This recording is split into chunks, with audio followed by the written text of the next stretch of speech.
Hey there, YouTube. Wanted to talk about a piece of gear I've really been enjoying for a while now. Just haven't had time to make a video on it because it's pretty dense, but I'm going to try to break it down as best I can. And that is the Slate VSX headphone system. So what is it and what does it do? Well, it models rooms that are very well tuned and have a variety of focuses to help you achieve translation. And so much of what we do when we work in a room is ensure that we trust the speakers in the room, we know them inside and out, and that those mixes translate to the consumer.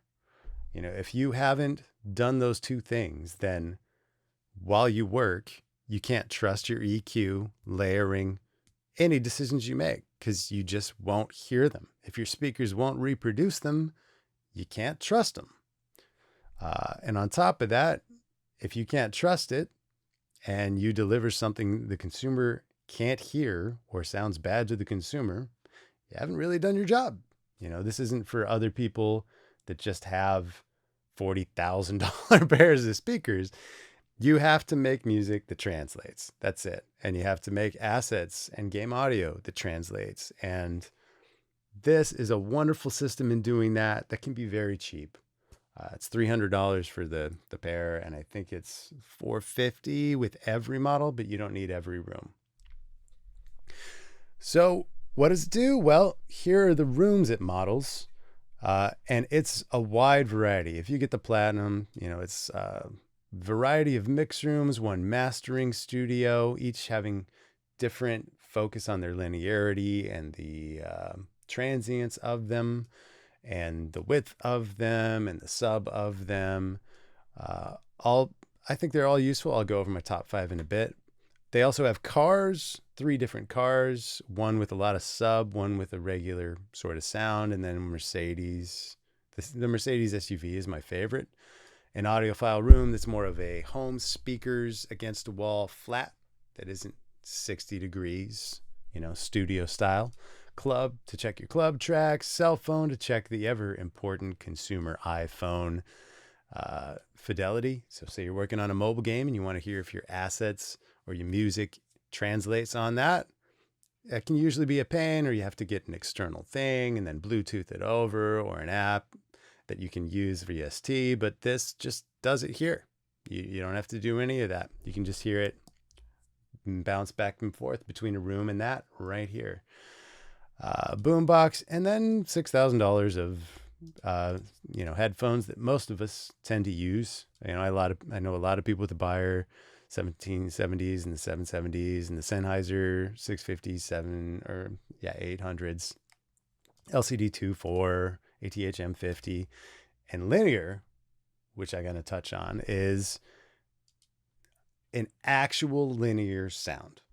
So they take these headphones per production run, and each serial is a batch, and they know the specific frequency of those batches. So it's not just one per VSX everywhere. It's per batch, which means you can trust it. So when I do this and I select this as a 25X series, and I do linear 1, that's the linear. This isn't some hyped LCD or other headphone. Most headphones are hyped in some way. You know, Beyer's got a lot of treble. Sennheisers seem to have a little too much low mid and not enough sub bass. There's always this compromise or some weird curve. And I've owned like 6 pairs, which I got rid of all of them, and this is it now. This is linear. You can trust it. You can hear a balance across the spectrum, and there are 2 modes. One is true linear, which actually has more high end, and then one which is kind of more what I'd expect. It's 2 can have a little too much crispness, even though it's linear. We don't really hear that way often, so I like 1. So you can get linear, headphone emulation, cell phone boombox audio files, speaker SUVs, cars, and hundreds of thousands of dollars of speakers in a studio. All right here, clicking a button. It's pretty amazing. I might as well go over my top 5 while we're here. So if you're considering this, you don't actually need to get platinum. I went platinum because I'm a completionist by heart, and I know I'll eventually want to buy them all anyway, and I'll just feel like I'd want to, like I'm missing out. So I just got them. If you're not like that, or if you just want the core of them, this is what I'd recommend. Archon midfield. It's super linear across the spectrum. It's very detailed. It's not too bright. And it's the ATC SCM 150s, which are $23,000 a pair. So yeah, it should sound nice, but it's a nicely tuned room. Sounds wonderful. It's my number one go-to to check. It's a wonderful midfield pair. The next one is the Zuma Fars, which give a much bigger spectrum. It's got, I think, a little more sub, but it's more about that you're getting this wide sound. So if you wanted to hear a game in it, or if you wanted to hear music, particularly like cinematic music, orchestral music, scores, movies, sound awesome through Zuma. Zuma Fars in particular. I know it's funny, they have the Atoms as the mid, and I have the Atoms here, but this far field is special, and they're also ATCs. So I guess I'd love ATCs if I had $23,000 just sitting behind me. For mids, I like 3 things. So those are my 2 go-tos. I usually bounce between that and between the 2, I get a nice wide perspective. But that's not how we work all the time, right? You need to get out of the stereo width phase and just focus on the consumer mids. Like if the consumer, let's put it this way. If you don't hear it on these mid speakers, the consumer's not going to hear it. The mix is in the mids. Focus on them sometimes. And that's what these speakers are for. So 3 to me is very similar to my baritone. It's an Auratone in Steven's room. It's got a little more low end in it, but it's mono and it's consumer. So do a consumer check here. The Sonoma near fields also are excellent near fields in that they focus on the mids and they're a little tighter, not quite mono, but a little more collapse, and the room has less decay, so it's real tight. The midfield, in fact, is a Trinov tune system that sounds wonderful in its own right, but it didn't edge out Archon mids for me. Another one you might consider is Mike Dean's near field for mids, because it's an NS10 emulation without a sub, and it sounds remarkably like NS10s I've heard in the past, and I haven't actually heard one for 6 years at least, so don't hold me to that, but it's getting what I remember from those old cones that aren't even produced anymore, to my knowledge. And then for 5, I use Mike Dean's mains, and this is purely for a sub check. So this is like mid, far, and then consumer check, consumer mid check, and consumer bass sub check. This is just low end central. There's a whole row of Tannoy subs in the back. And Mike Dean loves his bass, as you can see from his car, which is a custom Tesla with extra bass. That's right, extra bass. So those are my top 5, but you're not limited to that. You've got Howie Weinberg mastering client in front of the speakers or his actual spot, which is nice to hear phasing. But the consumer car check, take your pick. SUV Mercedes is great for me.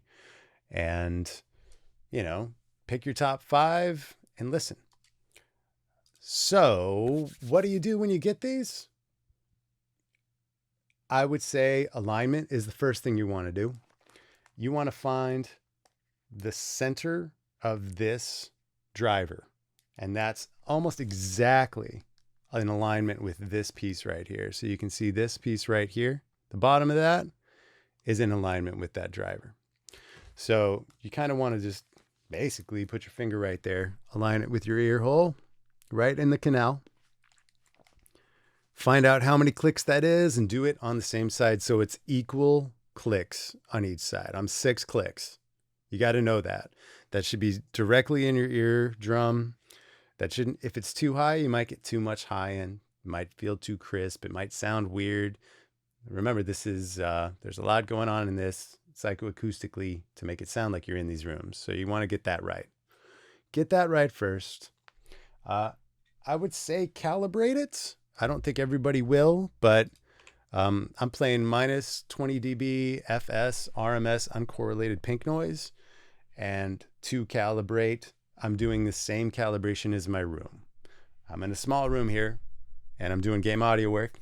I'm not doing masters for music anymore, and I'm not doing a whole lot of music mixing. It's mostly game audio. So I'm Dolby calibrated, which is 74 dB SPL for the small room I'm in.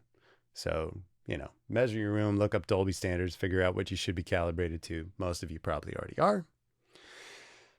And then I calibrated VSX to that, because that way, whether I have these on or off, and wherever I am, I'm at my calibrated level. I know when something's loud. I know when something's quiet. I'm calibrated. At all times, I'm calibrated. So I did that, and it's approximate. It's not perfect. You're going to want to use your ears as well as a decibel meter, but playing the pink noise through the room you like the most and measuring it approximately at the pad without it pressed down. That should be around 74, 75. And that's it. Just do that. You don't even have to do it for each one, because guess what? These are calibrated rooms. That's the whole point. Now, each one's different. So keep this in mind. As you're calibrating, VSX has headroom. It has headroom because each one of these rooms adds low end and different sonic signatures to them. So it has to gain down in the plugin to compensate for the headroom. So you're going to need to turn up your headphone knob for VSX. So I would say get your speakers playing, get them calibrated, then put VSX on, turn up your headphone knob until it's at the same calibrated alignment, 74 dB SPL for me. And now mark that on your headphone knob, either with tape or just something. So you know where the position is on your gain for your headphones, so that it's calibrated through VSX with the headroom to be the same as your monitors, which don't have that headroom. And that's really the key component to me, is knowing that they're calibrated, knowing that that knob is the same, and whether I hit bypass and swap to my speakers or this, I'm calibrated. So they don't really talk about that in the guide, so I wanted to touch on it because it's so important to me, and I'm sure anyone in films or games or just is into calibration is really going to care about that point. The other things, average, start with ear profile average. Most people are average, and that's where you want to begin. If you start to feel that 3.5K, hi-hats, guitar leads, just any, voice crispiness, if it feels too much, go to 2. I'm actually a 2. I've listened to a lot of material on these. If you need more crisp, just put it to 1, which boosts 3.5 to the max. And all that's really doing is adjusting this LH essentially, but with a preset. So try that out. Start average. If you realize that it's too fatiguing and crispy in that 3.5 range, go 2. If you need more and you don't feel enough detail there, try 1.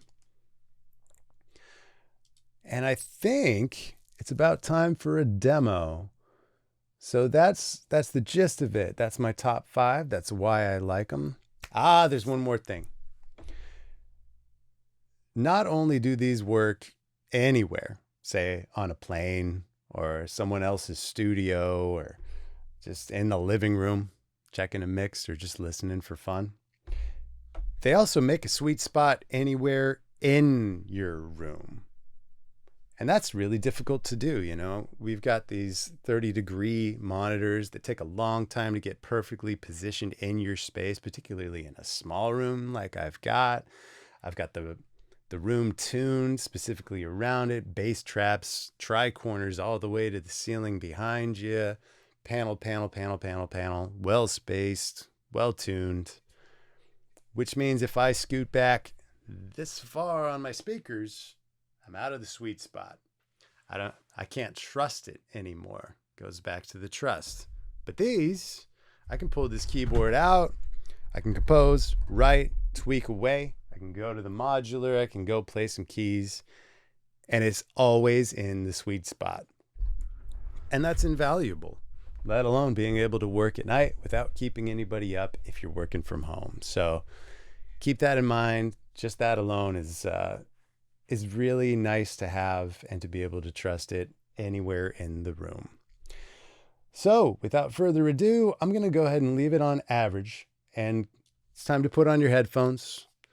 Note, this won't work for you. It won't work for you because, as I said, you're not listening to Slate VSX headphones.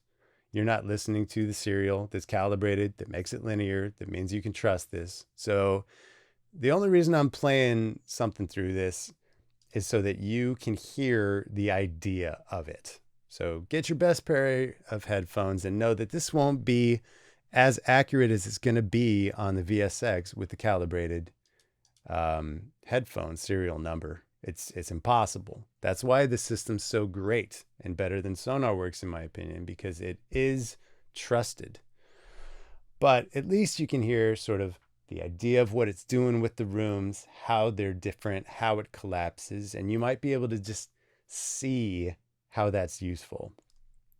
And as a fun side note, we can kind of hear what the mixer did, Josh, when he was mixing this, do a Lipa song, which I got the license for from online just for this one video.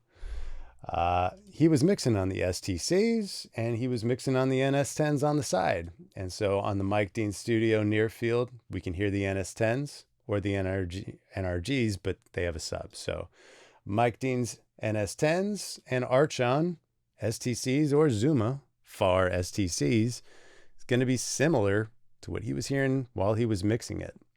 So that's just pretty cool. Listening to hundreds of thousands of dollars of speakers in your headphones. So without further ado, here's Dua Lipa Don't Start Now. There's a great mix with the masters about mixing this song, and one, the mix is incredible, and two, that video is super insightful. I recommend anybody go watch that.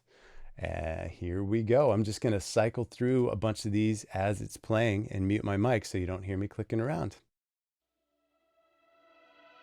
If you don't wanna see me, did a full 180, crazy, thinking about the way I was. Did the heartbreak change me?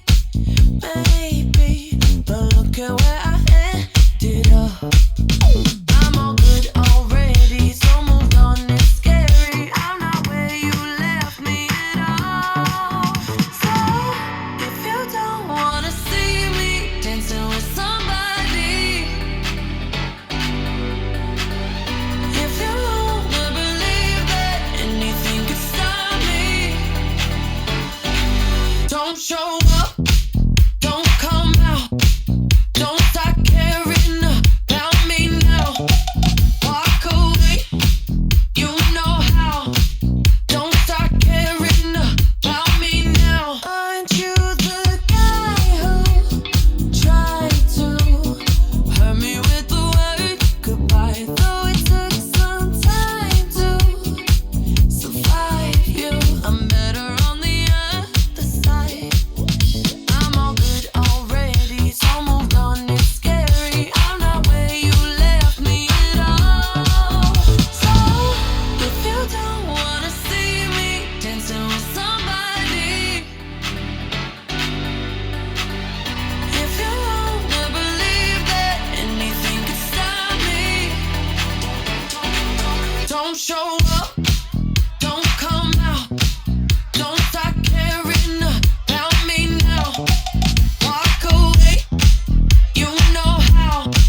Don't start caring about me now.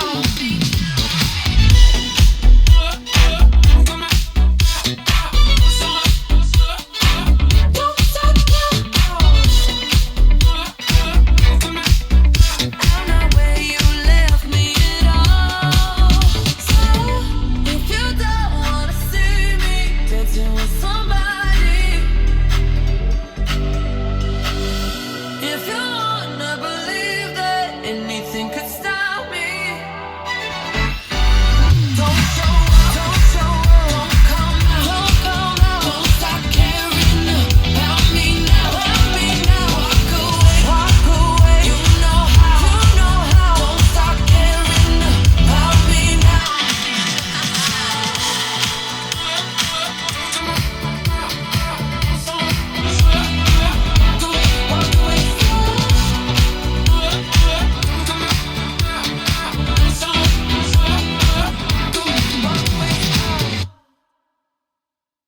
Amazing track. And I hope that demonstrates, at least, even though it's not the same experience as having these, the value of having this. The trust in the translations between studios, small systems, consumer systems, and even the car test or club test, all with the click of a button. Now, normally you wouldn't do what I just did. You're not going to click all over all the time. You'll lose track. You won't even focus. But anytime you need to change your perspective on a mix, so you're focusing on the full mix with a nice Archon mix, or the consumer mids in a small or a mono focus, or just the subs, to know that, hey, most of us can't get a whole row of Tannoy subs against the back in a room that actually expresses those with the waveform size. So you can trust your subs and the whole spectrum, all with this one system. So that's why I like them so much. I'd love to know your thoughts on it. If you want to hear more about it, or if you have any questions on it, I'm going to put a list in the description of the full list I put together with every speaker and system that they have. And I'd love to hear from you about it. And I hope you give it a shot. Take care.